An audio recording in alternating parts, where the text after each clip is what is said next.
I always believed in loyalty, genuine, unwavering loyalty. It wasn't just a value I cherished, it was the foundation of everything I thought a marriage should be. I'd always felt that, in life, good people deserved good things, and those who broke trust deserved the consequences. Maybe it sounds a bit naive now, but I thought there were two kinds of people: those who hurt others and those who stayed true. I never saw myself falling into the first category, and I believed Lisa wouldn't either. Lisa, my wife, was everything to me. I trusted her completely. Sure, we had our ups and downs, like every couple, but I always thought we were in it for the long haul. My dream was simple: grow old together, share memories, find happiness in the small things. I never imagined that one day I'd be questioning everything we had built. The very thought that Lisa could betray me felt impossible, unthinkable.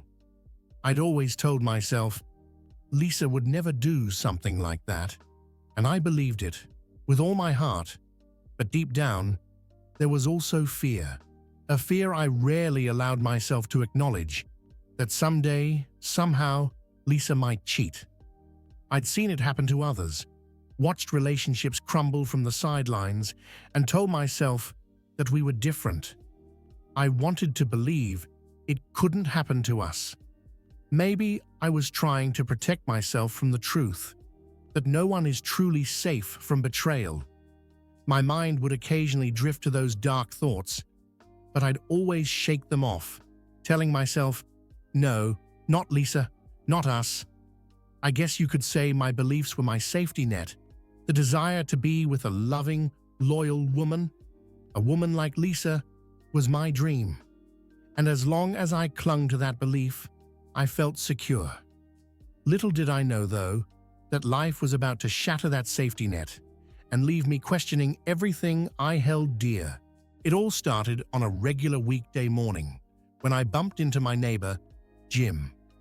We were standing by the mailbox, talking about the usual stuff: weather, weekend plans, nothing out of the ordinary. But then, out of nowhere, Jim hesitated. He gave me this look, like he wanted to say something, but wasn't sure how. I could see it in his eyes. Something was troubling him. "Michael, there's something I think you should know," he finally said, his voice low. I remember feeling an unexpected chill run down my spine. He looked almost apologetic, like he was about to deliver bad news. I laughed it off, thinking it was probably something trivial. But what came next completely changed everything. Jim told me he'd seen Lisa around town with another man. A couple of times, in fact. He said it looked suspicious, the way they were acting. Too close, too comfortable to just be friends. At first, I didn't want to believe it. I laughed, a nervous laugh, shaking my head as if Jim had just made a mistake. But there was something in his expression, in the way he chose his words, that made me realize this wasn't a joke. This was serious. I tried to stay calm, but I could feel the blood draining from my face. My stomach twisted into knots as he went on, describing the times he'd seen her, once at a coffee shop, another time near the park. I thought it was just a coincidence, but "I think you deserve to know," he said. His words lingered in the air, heavier than anything I'd ever heard. I wanted to argue, to tell him he was wrong, but all I could do was nod. I tried to smile, to thank him for letting me know, but inside, I was screaming. I felt this sudden, overwhelming mix of emotions: confusion, anger, disbelief. I didn't know if I should confront Lisa right then and there, or just pretend this conversation never happened. Jim was my neighbor, my friend. Why would he lie about something like this? But at the same time, Lisa, my Lisa, it didn't make sense. She wouldn't do this to me. At least, that's what I desperately wanted to believe. I walked back to the house, in a daze. Every step felt heavy, like I was dragging the weight of this newfound suspicion with me. I remember standing in the doorway, looking at our living room, our photos together, our life. It all seemed so normal, so perfectly in place.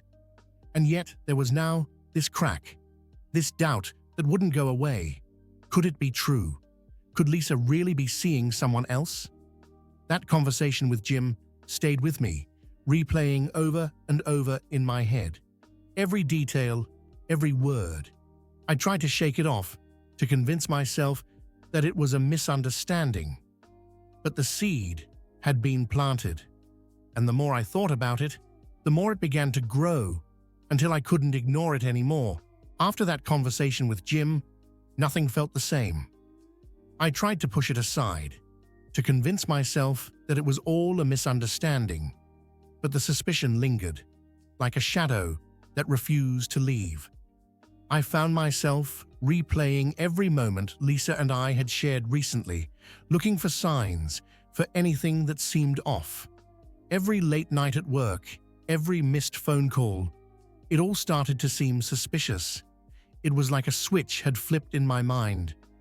And now, I noticed things I never paid attention to before. The way Lisa smiled at her phone, how she'd suddenly become more guarded about her messages. It wasn't anything obvious, nothing concrete I could point to, but there was a change. And maybe it was just my imagination, or maybe it was because of what Jim had said, but I couldn't shake the feeling that something was wrong. One evening, she said she was meeting a friend for dinner.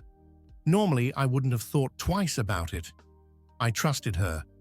But this time, I couldn't help but wonder if it was true. I found myself thinking about Jim's words, about the coffee shop, the park. I wanted to believe her. I really did. But the doubt had taken root, and now it was growing, taking over every rational thought I had. I hated feeling this way. I hated the paranoia, the constant second-guessing. It wasn't who I was. I'd always been the kind of person who gave trust freely, who believed in the best in people, especially Lisa. But now, it felt like I was watching our life through a filter of suspicion. Every little thing seemed magnified, like a clue in a puzzle I didn't want to solve. I started noticing the way she'd avoid eye contact sometimes when I asked about her day, or the way she'd give me short answers, like she was hiding something. Maybe I was reading too much into it, or maybe I was finally seeing what had been there all along. The worst part was, I couldn't talk to her about it. Not yet. I was scared.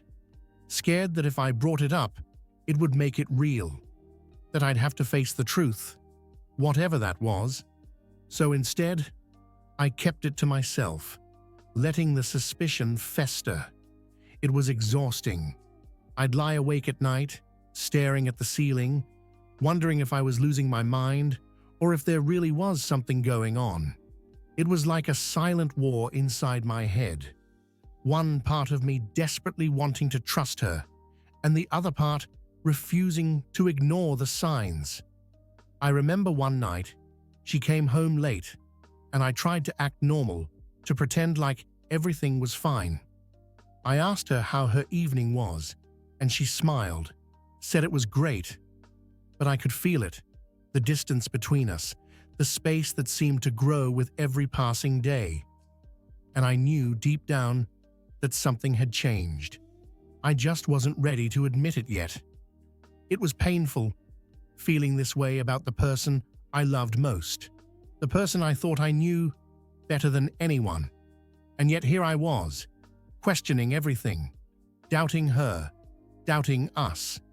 The suspicion was like a poison, slowly seeping into every part of my life, making it impossible to see things clearly. And as much as I tried to fight it, I knew that eventually I'd have to face the truth, whatever that truth might be. Even after days had passed, I couldn't shake the feeling that Jim's words had set something off inside me, something I wasn't ready to deal with. Accepting that Lisa, my wife, could betray me was one thing, but what made it even worse was that this realization hadn't come from her, or even from me. It came from someone else. Jim's voice, those cautious words, kept replaying in my head like an unwelcome echo. It was almost unbearable. How could someone who wasn't part of my marriage know something this devastating before I did? It felt like my world had shifted, and I was the last to know. There was a sting to it, like I had been naive, blinded by my trust in Lisa. Part of me wanted to march up to her and confront her, to ask her if there was any truth to what Jim had said. But there was a bigger part of me that was terrified of what she might say. What if Jim was right? What if she admitted it? Or worse, what if she denied it? And I was left with this gnawing doubt that would never go away. I tried to rationalize it. Jim was my neighbor, someone I'd known for years, someone I trusted. He wasn't the type to make things up, to stir the pot for no reason. And yet, my heart wasn't ready to believe him. I wanted so badly for it to be a mistake, a misunderstanding. But the more I thought about it, the harder it became to ignore. I didn't want to be the guy who found out last, the one who was kept in the dark, while everyone else knew the truth. I found myself in this constant back and forth. One moment I'd tell myself that Jim must be mistaken, that there was no way Lisa would do something like this. I'd remind myself of the good times we had, of how she looked at me, of the love we shared. But then, in the next moment, I'd remember the details Jim gave me. The coffee shop, the park, the way they seemed too close. I could almost picture it, and it made my stomach turn. I felt betrayed, not just by Lisa, but by my own mind for even allowing these thoughts to take hold. There was a strange kind of shame that came with it too. How could I have missed it? How could someone outside of our relationship have seen it before I did? I kept wondering if I was somehow to blame, if I had been too trusting, too oblivious. The idea that everyone around us could know something so personal, something that cut so deeply into our marriage, while I remained clueless, made me feel foolish. I hated that feeling. It was like I was losing control of my own life, and no matter how hard I tried to hold on, things kept slipping through my fingers. I started pulling away from Lisa, just a little bit, though I don't know if she noticed. I wasn't ready to confront her, but I also couldn't pretend that everything was fine. I wanted to be sure, one way or another, and until I was, I felt like I was stuck, unable to move forward, unable to go back to how things used to be.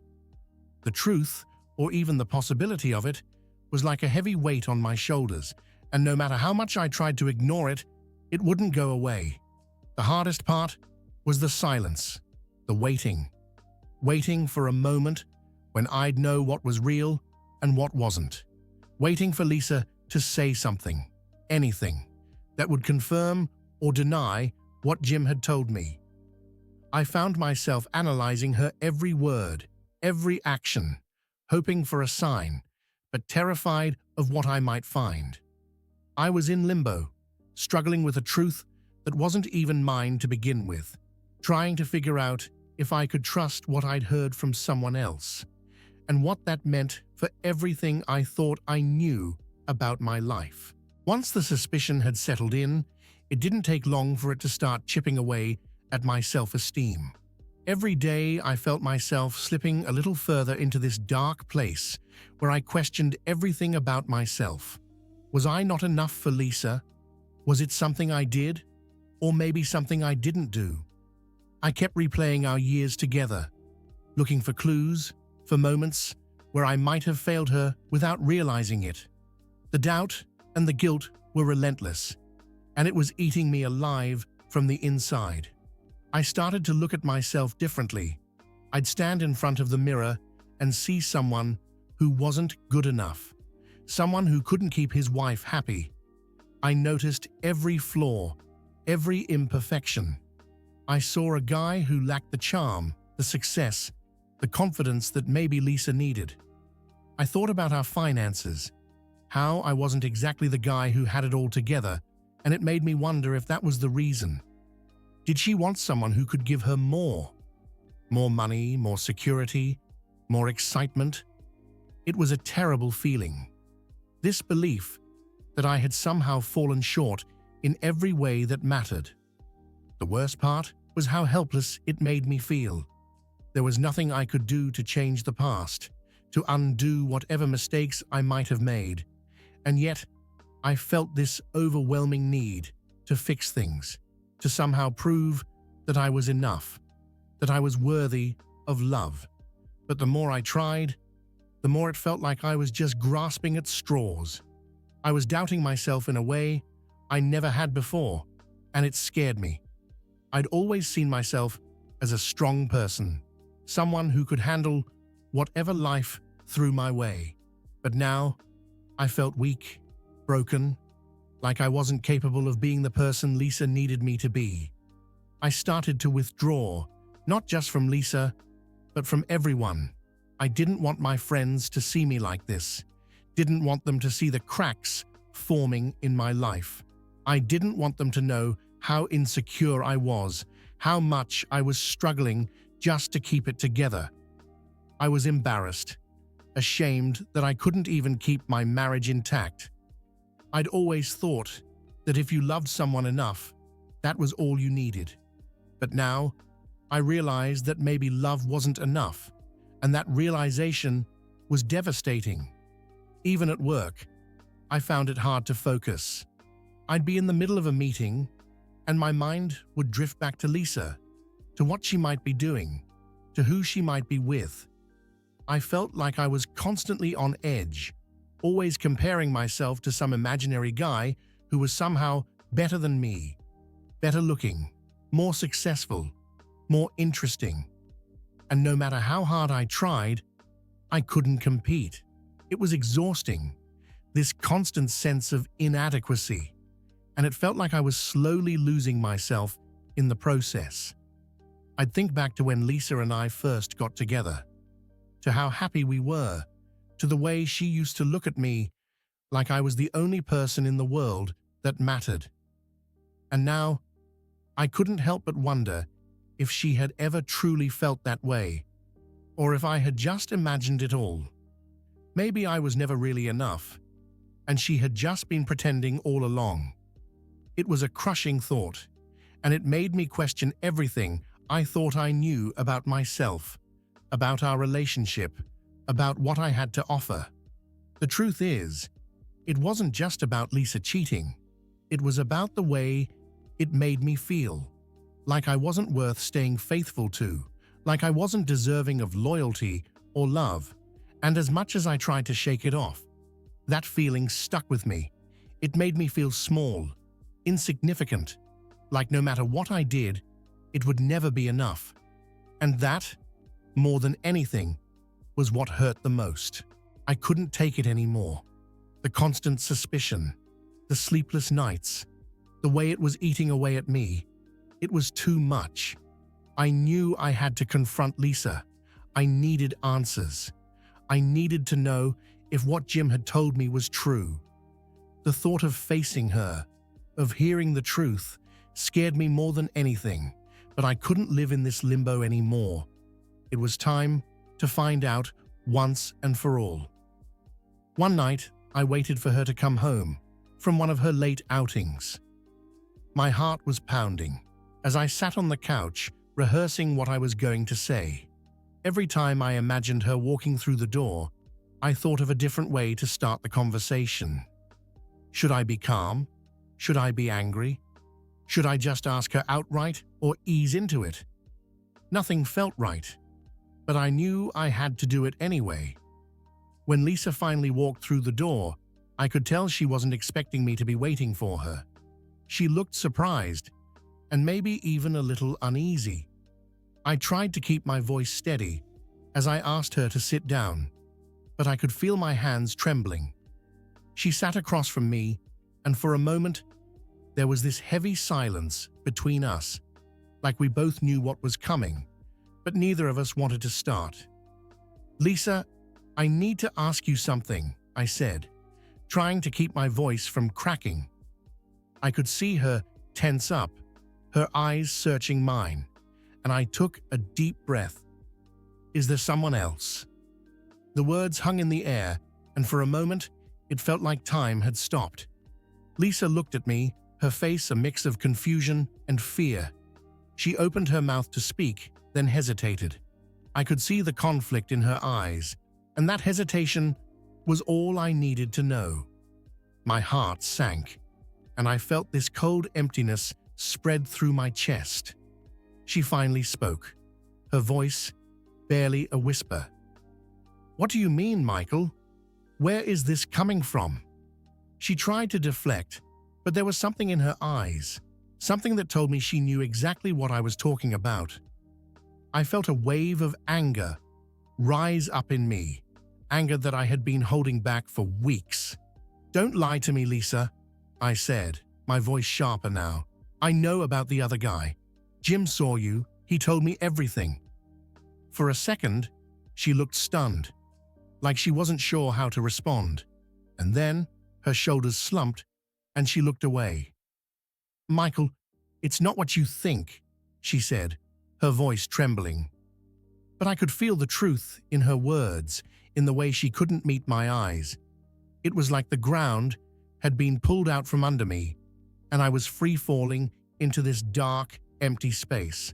I wanted to scream, to shout, to make her understand just how much this hurt. But all I could do was sit there, staring at her, feeling my heart break into a million pieces. "Why?" I asked, my voice barely audible. "Why, Lisa? Was I not enough for you?" She looked at me then, tears welling in her eyes, and for a moment, I saw the Lisa I used to know, the woman I had fallen in love with, the one who I thought would always be by my side. She tried to explain, talking about feeling lonely, about how she thought I had become distant, how she didn't mean for it to happen. But her words felt hollow, like they couldn't possibly fill the void that had just opened up between us. I wanted to understand, but I couldn't. All I could feel was the pain, the betrayal, the overwhelming sense that everything I believed in had been a lie. I remember getting up, walking away from her as she called my name, her voice cracking with emotion. I couldn't stay there, couldn't listen to her try to justify what she had done. I went into the bedroom, closed the door, and just stood there, trying to catch my breath. It felt like the walls were closing in on me, like I was suffocating under the weight of everything I had just heard. That night, I slept on the couch. Or rather, I tried to. The few times I did drift off, I'd wake up, my heart racing, the reality of what had happened hitting me all over again. Lisa stayed in the bedroom, and the silence between us was deafening. It was like the life we had built together had suddenly crumbled, and all that was left were the broken pieces scattered around us. After that night, everything felt different. It was like a switch had been flipped, and suddenly, the life I knew was gone. I woke up the next morning with this dull, hollow ache in my chest, and for a moment, I hoped it had all been a nightmare. But then I saw Lisa, sitting at the kitchen table, her eyes red from crying, and reality hit me all over again. This was real. The woman I had loved, the person I had trusted more than anyone, had betrayed me. There was no escaping it. The days that followed were a blur of pain and confusion. I tried to go through the motions, getting up, going to work, pretending like everything was okay. But inside, I was falling apart. I felt like I was walking around with this heavy weight on my chest, like I couldn't breathe. The world kept moving, but I was stuck, frozen in this endless loop of heartbreak and disbelief. I'd catch myself staring off into space, my mind replaying everything Lisa had said, every excuse, every tear. It didn't make sense, and no matter how hard I tried, I couldn't make it make sense. I'd find myself wondering what I had done wrong, where I had failed. Was it something I said? Was it the long hours I worked, the times I didn't notice she was upset? I kept thinking that if I had just done something differently, maybe we wouldn't be here. Maybe she wouldn't have felt the need to turn to someone else. It was a constant spiral, and it felt like I was drowning in my own thoughts. The nights were the worst. I'd lie on the couch, staring at the ceiling, unable to sleep. The silence of the house was unbearable. Every creak, every little sound seemed to echo, reminding me of how empty everything felt now. I'd think back to the nights Lisa and I used to spend together, laughing, talking, just being there for each other. And now, all of that was gone. I felt this overwhelming sense of loss, like I had lost not just Lisa, but a part of myself as well. There were moments when the sadness turned to anger.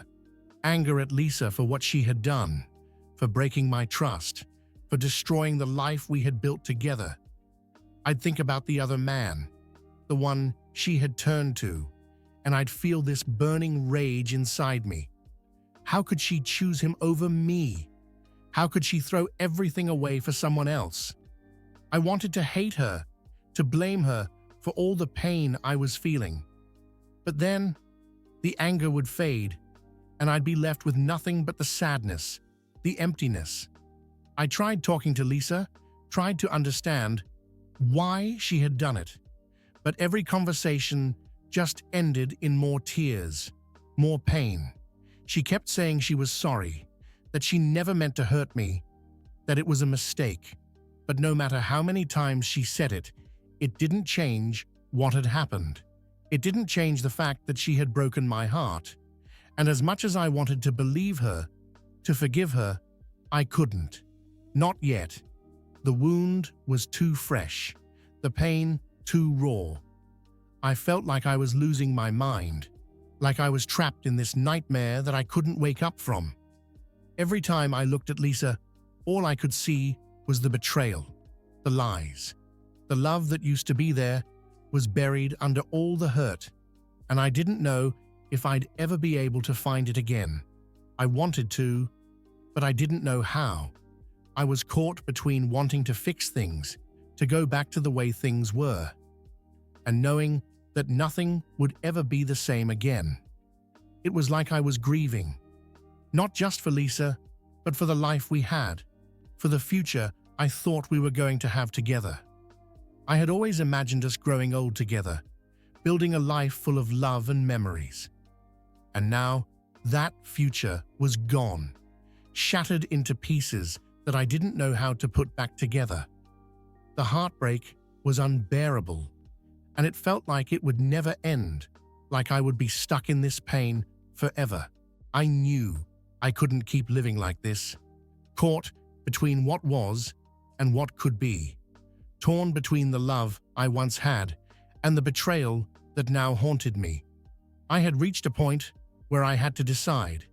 Do I stay and try to rebuild what was broken, or do I leave and try to find myself again? Without Lisa, it felt like an impossible decision, one that weighed heavily on me day and night. There were times when I thought about staying, about trying to work things out. I'd think about the good times Lisa and I had shared, the laughter, the love, the moments that had made me feel like I was the luckiest man in the world. I wanted to believe that maybe we could find that again, that maybe this was just a terrible chapter in our story, one that we could get through together. She said she was sorry, and part of me wanted to forgive her, to believe that we could move past this. After all, wasn't love supposed to be about forgiveness? About fighting for each other, even when things got tough? But then, the doubts would come rushing in. Could I ever truly forgive her? Could I ever look at her the same way again without the image of her with someone else flashing in my mind? I hated the idea of living with that doubt, of always wondering if she might do it again. I didn't want to be that person. Someone who was constantly suspicious, who couldn't trust the person they were supposed to love the most. And I knew that if I stayed, that was the risk I'd be taking. The trust we once had was shattered, and I didn't know if it could ever be rebuilt. I thought about leaving, about what it would mean to walk away from everything we had built together. The idea terrified me. Lisa had been my partner, my confidant, the person I had shared my life with for years. Walking away meant leaving behind not just her, but the life we had created, the home we had made, the plans for the future. It felt like giving up, like admitting defeat. And I wasn't sure I was ready to do that. I wasn't sure I was ready to face the loneliness that would come with starting over. But at the same time, staying felt like a betrayal to myself. I had always believed in loyalty, in honesty, in the kind of love that didn't waver. And Lisa had broken that. She had made a choice that hurt me in a way I never thought possible. Staying meant trying to forgive, trying to move on, but I didn't even know if I had it in me to do that. I didn't know if I could ever be happy again in a relationship where the foundation had been cracked so deeply. I remember sitting in the living room one night, the house quiet except for the ticking of the clock. Lisa was in the other room, and I could hear her moving around, the sound of her footsteps, the soft rustle of her clothes. I sat there, staring at the floor, feeling the weight of the decision pressing down on me. I had always thought that love was enough, that if you loved someone, you could get through anything. But now, I wasn't so sure. Love was still there, buried beneath the pain. But I didn't know if it was enough to overcome everything that had happened. I had to think about myself, about what I needed, about what would make me happy. And that was the hardest part. Realizing that maybe, just maybe, I needed to let go. That maybe the best thing for both of us was to walk away, to start over, to find a way to heal on our own. It wasn't what I wanted, but it felt like the only way to truly move forward. The idea of leaving hurt, but staying felt like it would hurt even more in the long run. And so, I found myself at a crossroads, torn between two impossible choices, neither of which felt right, but both of which felt inevitable. It was the hardest decision I had ever faced, and I knew that whatever I chose, there would be no going back. I just had to figure out what kind of life I wanted, and whether that life still included Lisa, or if it was time to finally let go. After days of feeling lost, torn between staying and leaving, I knew I couldn't keep it all bottled up anymore. I needed someone to talk to, someone who knew me, who could help me make sense of everything that was happening. It wasn't easy for me to reach out. I had always prided myself on being the kind of person who could handle things on my own. But this was different.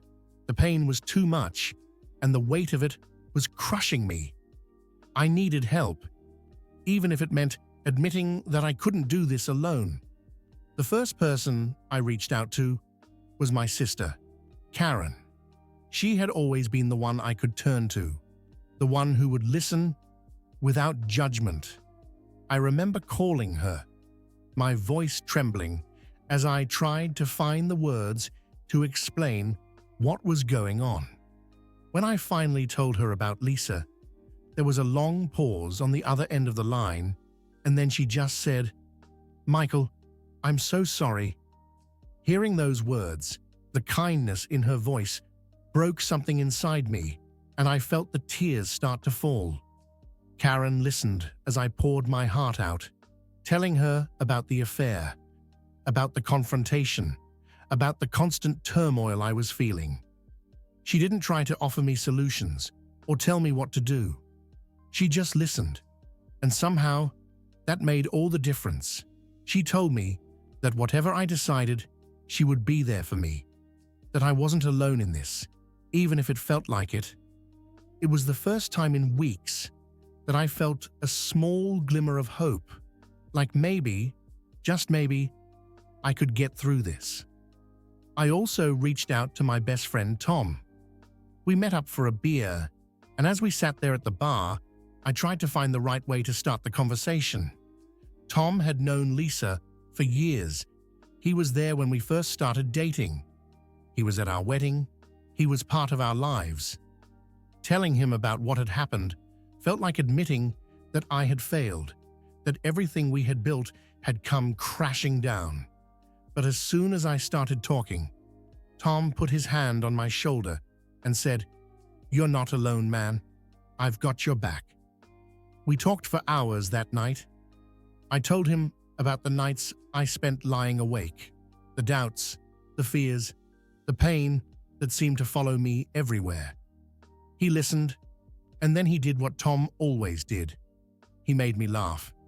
He told me stories about the dumb things we did back in college, about the time I made a fool of myself trying to impress Lisa on our first date. For a little while, I felt normal again, like the world hadn't completely fallen apart. It reminded me that there was still life beyond the pain, still moments that could bring a smile to my face. My family and friends became my lifeline during those dark days. They reminded me that I was more than just the heartbreak, more than the betrayal. They reminded me that I had people who cared about me, who wanted to see me happy, even if I couldn't see that happiness for myself yet. They gave me the strength to keep going, to face each day, even when it felt impossible. There were times when I felt embarrassed, like I shouldn't need this much support, like I should be able to handle it on my own. But every time I reached out, every time I let someone in, I felt just a little bit lighter. I realized that I wasn't alone in this, that I had people who loved me, who wanted to help me pick up the pieces, and that made all the difference. It didn't fix everything, it didn't take away the pain, but it made it bearable. It gave me hope that maybe one day I could find my way out of the darkness. It was through the love and support of my friends and family that I started to see a path forward. They helped me realize that I had a choice, that I could let this heartbreak define me, or I could choose to keep going, to keep fighting for my own happiness. They reminded me of who I was before all of this, and that person was still there, buried beneath the hurt. And maybe, just maybe, I could find him again. Despite the support from my friends and family, there were still days when the weight of everything felt unbearable. It was like I was on a roller coaster. Some days, I felt like I could almost see a way out of the darkness, like maybe things would be okay eventually. But then there were days, darker days, when the pain came crashing down all over again, and I felt like I was back at square one. One of those days, I found myself hitting rock bottom. I remember waking up that morning, feeling the emptiness in the house more than ever. Lisa had moved to the guest room, and the silence between us had grown into this thick, suffocating presence that filled every corner of the house. I could hear her in the kitchen, but I couldn't bring myself to face her. The thought of seeing her, of pretending like everything was normal, was too much. I felt this overwhelming sense of hopelessness, like I was drowning in everything that had happened. I tried to distract myself, to keep busy, but nothing worked. I wandered around the house, looking at the pictures on the walls, at all the memories we had created together. There were photos from our vacations, from our wedding day, from those happy moments that seemed like they were from another lifetime. I found myself wondering if any of it had ever been real, or if it was all just an illusion, something I had convinced myself was perfect, when in reality It was falling apart. At one point, I found myself standing in the bedroom, looking at the bed we used to share, and it hit me like a punch to the gut. The emptiness, the loss, the betrayal. It was all too much. I sank down onto the floor, my back against the wall, and I felt the tears start to fall. I tried to hold them back, tried to be strong, but I couldn't. I felt everything at once. The sadness, the anger, the helplessness. It was like this tidal wave of emotions that I had been holding back finally crashed over me, and I couldn't fight it anymore. I cried for what felt like hours, all the pain and heartbreak pouring out of me. I felt completely alone. Even though Lisa was just in the other room, I felt like I had lost everything: my marriage, my sense of self, my future. There was this deep, aching emptiness inside me that I didn't know how to fill. I had never felt so broken, so utterly defeated. I was at the bottom, and I didn't know how to climb back up.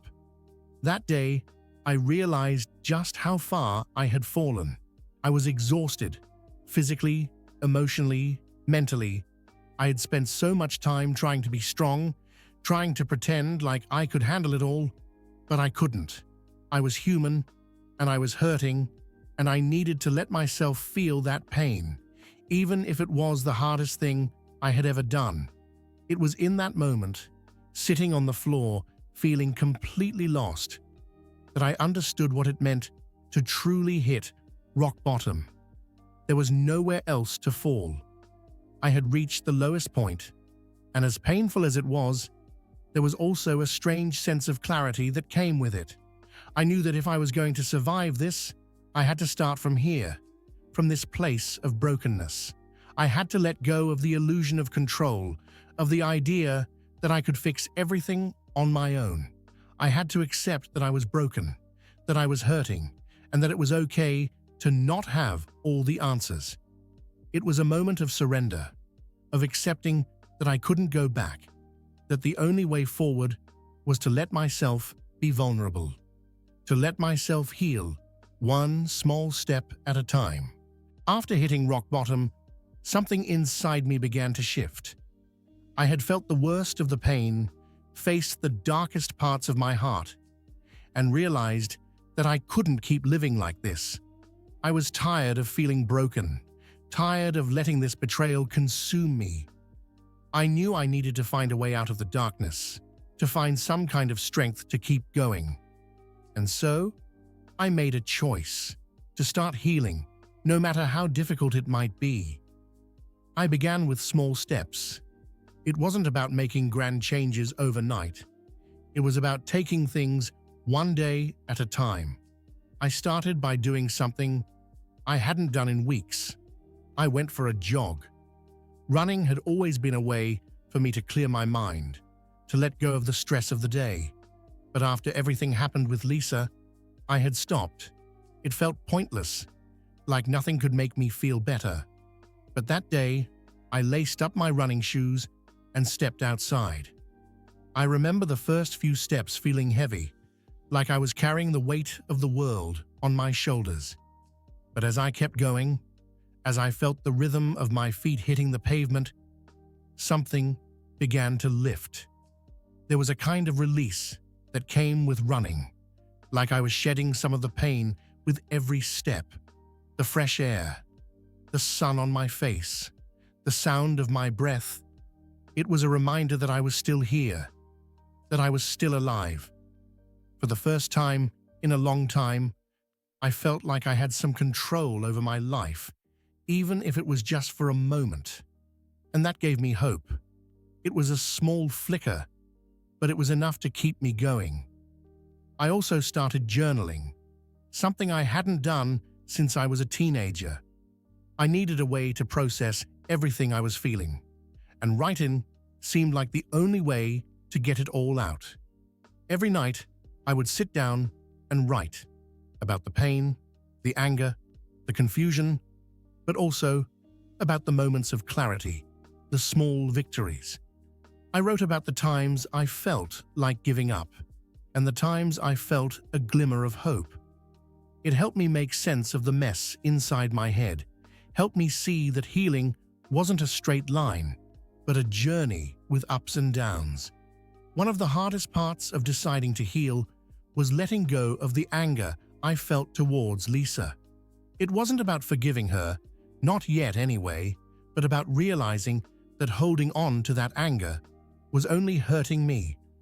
I couldn't move forward if I was still clinging to the past, still letting her actions dictate my emotions.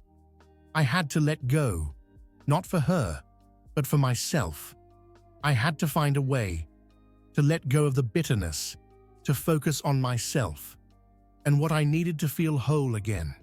I started reaching out to my friends more often, letting them pull me out of the isolation I had wrapped myself in. Tom convinced me to go out for drinks with him one night, and while I was hesitant at first, I ended up laughing for the first time in what felt like forever. It was like a breath of fresh air, a reminder that there was still joy to be found in the world, even if it wasn't the same as before. Slowly, I began to feel the pieces of myself coming back together. It wasn't easy, and there were still days when the pain would hit me out of nowhere, when the memories would come rushing back, and I'd feel like I was drowning all over again. But those moments were starting to become fewer and farther between. I was finding strength, not in pretending that everything was okay, but in accepting that I was hurt, and that it was going to take time to heal. The choice to heal was the hardest choice I had ever made, but it was also the most important. I realized that I couldn't change what had happened, but I could choose how I responded to it. I could choose to keep going, to keep fighting for myself, to find a way to move forward. And that choice, that decision to take back my life, was the first real step toward finding happiness again. One morning, a few weeks after I had decided to start healing, I found myself at the park, jogging like I had done so many times before. The air was cool, the sun just beginning to rise, casting a golden glow over everything.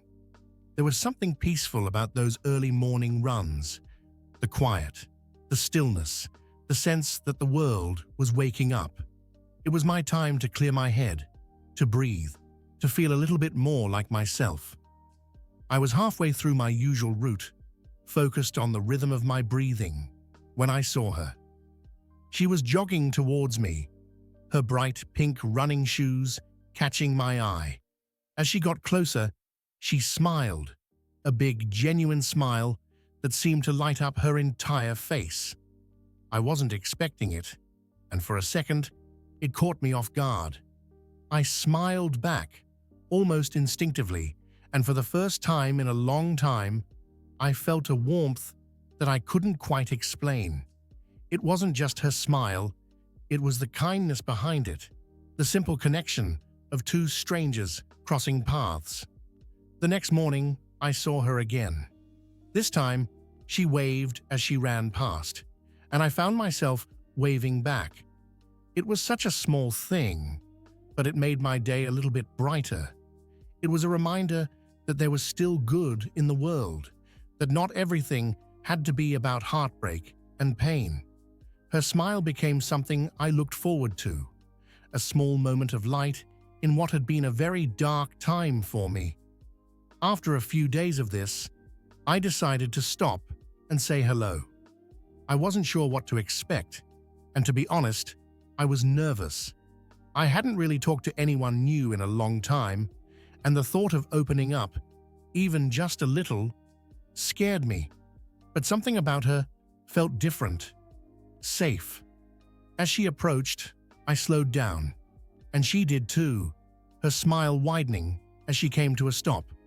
"Morning," she said, her voice cheerful and full of energy. "I've seen you out here a lot lately." I nodded, feeling a little awkward, but also strangely at ease. "Yeah, it's kind of my way of staying sane," I replied, half joking. She laughed, a bright, genuine laugh that made me smile. "I get that," she said. Running's my therapy too. Her name was Emily, and before I knew it, we were talking about running, about the park, about the best places in town to grab coffee after a morning jog. It wasn't anything deep or serious, but it felt good. It felt normal. It felt like a break from all the heaviness that had been weighing me down. She had this easygoing way about her, a warmth that made me forget, even if just for a moment, about everything I had been through. We ended up jogging together that morning, and when we finished, she asked if I wanted to grab a coffee. I hesitated for a second, part of me still scared, still holding on to the hurt. But then I said yes. I wasn't sure where it would lead or if it would lead anywhere at all. But I knew that I needed moments like this, moments that reminded me that there was still beauty in the world, still connections to be made, still reasons to smile. Meeting Emily didn't fix everything. It didn't erase the pain or make everything suddenly okay. But it was a start. It was a reminder that life goes on, that even after the darkest moments, there can still be light. Her smile, her warmth, her laughter, it was like a breath of fresh air, something I hadn't realized I needed until it was right there in front of me. And as we sat there, drinking coffee and talking, I felt something I hadn't felt in a long time. Hope. After that first morning jog with Emily, something shifted inside me. I found myself looking forward to our morning runs together, to the easy conversations, the laughter, the way she made everything feel just a little bit lighter. We started meeting up almost every morning, and each time it felt like I was getting a little piece of myself back. There was something about Emily that made it easy to open up, something that made me want to share, even the parts of myself that I had kept hidden for so long. But despite the growing connection, there were still moments when the doubts crept in. I would catch myself holding back, hesitating before saying something, afraid of what might happen if I let her get too close. The pain from Lisa's betrayal was still there, lingering in the background, reminding me of what could go wrong. I didn't want to be hurt again. I didn't want to let someone in, only to be left feeling broken all over again. Emily seemed to understand, without me having to say it. She never pushed, never asked for more than I was ready to give. She was just there, day after day, with her bright smile and her gentle encouragement. Slowly, I found myself opening up to her, not just about the small things like work or hobbies, but about the deeper things too. One morning, as we walked through the park after our jog, I found myself telling her about Lisa. I didn't plan on it, but the words just came out, and once I started, I couldn't stop. I expected her to pull away, to see me differently, but instead, she just listened. She didn't judge, didn't try to offer advice, or tell me what I should do. She just listened, her eyes filled with understanding. When I finished, she reached out and touched my arm, a small, gentle gesture that meant more to me than words ever could. "You've been through a lot," she said softly, "but you're still here, and that says a lot about who you are." In that moment, I felt something shift.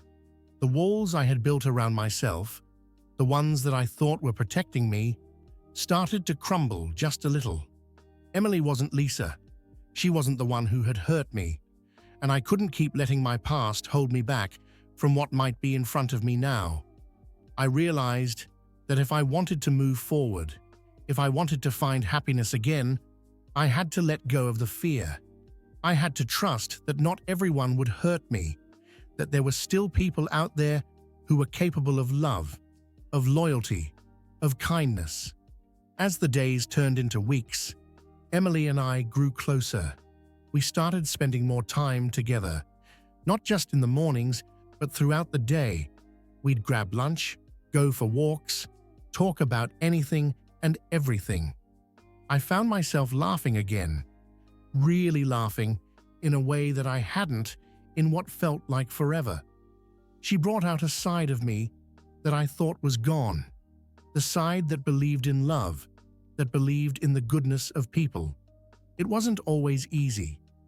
There were still moments when the doubts would creep back in, when I'd feel that familiar fear rise up, the fear of getting hurt. But every time it happened, Emily was there, with her patience, her warmth, her gentle reassurance. She made me want to try, to take the risk, to believe that maybe, just maybe, there was still something beautiful waiting for me on the other side of all this pain. With Emily, I felt like I could breathe again. I wasn't just surviving anymore, I was living. I was finding joy in the little moments, in the shared laughter, in the quiet conversations that stretched on for hours. I was starting to trust again, not just in Emily, but in myself, in my ability to open my heart, to love, and to be loved. And that, more than anything, was what gave me hope for the future. It didn't happen all at once. Falling in love with Emily was a slow, gentle process, one that happened over time, without me even realizing it. There was no grand moment, no sudden realization. Instead, it was in the little things. The way she laughed at my dumb jokes. The way she'd text me to check in. The way she genuinely cared about how my day was going. It was in the way she listened.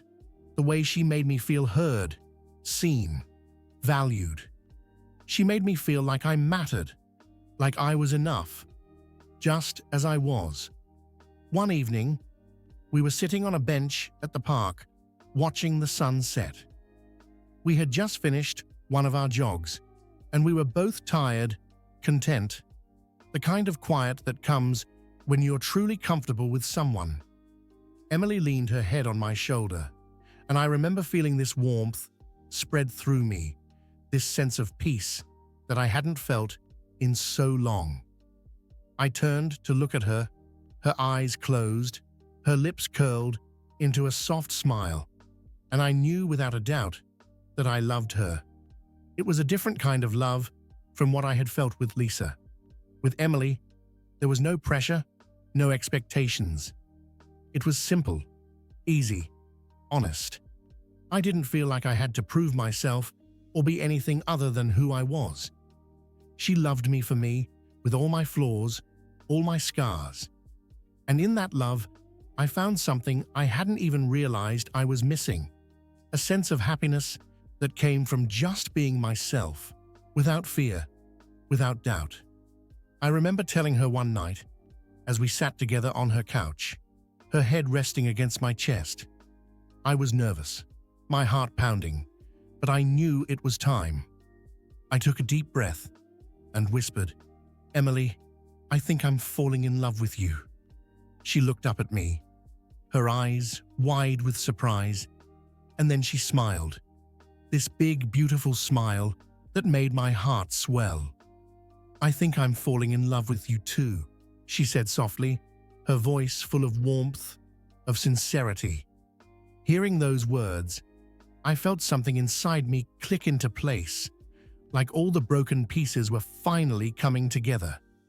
It was like all the pain, all the heartbreak, had led me to this moment, to this person who saw me, truly saw me, and still wanted to be by my side. I realized that I didn't need everything to be perfect. I didn't need to have all the answers or know what the future would hold. I just needed this love, this connection, this happiness that I had found with Emily. Life wasn't suddenly perfect. There were still challenges, still moments when the past would creep back in, when I'd feel that familiar pang of hurt, that ghost of what once was. But with Emily, I knew I could face it. I knew that whatever happened, I wasn't alone. We were building something new together, something real, something that wasn't about the past, but about the present, about who we were now, and who we could be together. I had once thought that my story ended with Lisa, that the betrayal and heartbreak would be the defining chapters of my life. But now, with Emily by my side, I realized that it was just the beginning of something new, something beautiful. I had found love again, not because I was searching for it, but because I had opened myself up to the possibility. And in that love, I found a happiness that I never thought I'd feel again. With Emily, I was truly happy.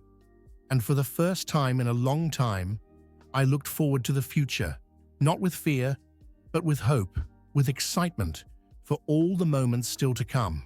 As I look back now, it feels like a lifetime ago that I was standing at that crossroads, broken and unsure of what to do. So much has changed since then. My life, my perspective, my heart. It hasn't been an easy journey, but every step has brought me to where I am today. And for that, I am grateful.